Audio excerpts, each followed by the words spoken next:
लोकसभा चुनाव नजदीक है, लेकिन अब तक इंडिया गठबंधन की ओर से सीट शेयरिंग पर बात नहीं बन पाई है।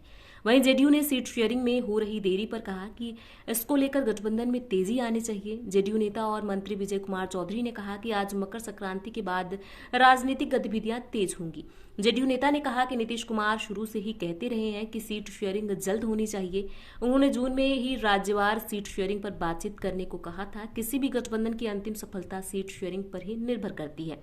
कांग्रेस पर सवाल उठाते हुए विजय चौधरी ने कहा कि उनका रुख साफ क्यों नहीं है, ये तो कांग्रेस वाले ही बता सकते हैं। जितना जल्द सब हो जाता तो अच्छा होगा।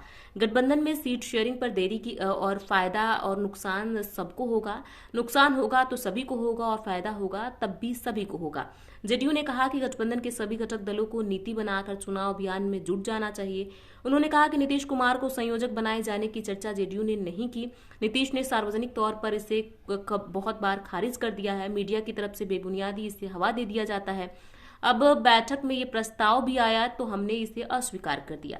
गठबंधन के लिए अभी ये सब महत्वपूर्ण नहीं है। जो आवश्यक हो उस पर काम हो।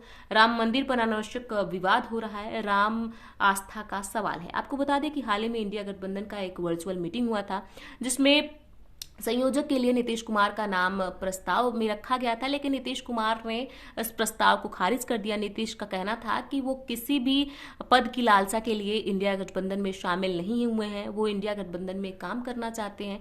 ऐसे में उसी मीटिंग में मल्लिकार्जुन खड़गे को प्रेसिडेंट बनाया गया इंडिया गठबंधन का। और आपको बता दें कि नीतीश की संयोजक बनाने की जो खबरें हैं वो बहुत पहले से चली आ रही हैं। चर्चा भी हो रही थी कि नीतीश को पीएम का उम्मीदवार नहीं तो संयोजक जरूर बनाया जाएगा। लालू यादव भी चाहते थे कि नीतीश को संयोजक बनाया जाए ताकि वो नेशनल पॉलिटिक्स में शामिल हो जाए और उनके बेटे यानी कि तेजस्वी यादव को कुर्सी छोड़ दी जाए, सीएम की कुर्सी छोड़ दी जाए और रास्ता साफ हो जाए। ऐसे में इस पूरी खबर पर आपकी क्या राय है, हमें कमेंट बॉक्स में लिख के जरूर बताएं।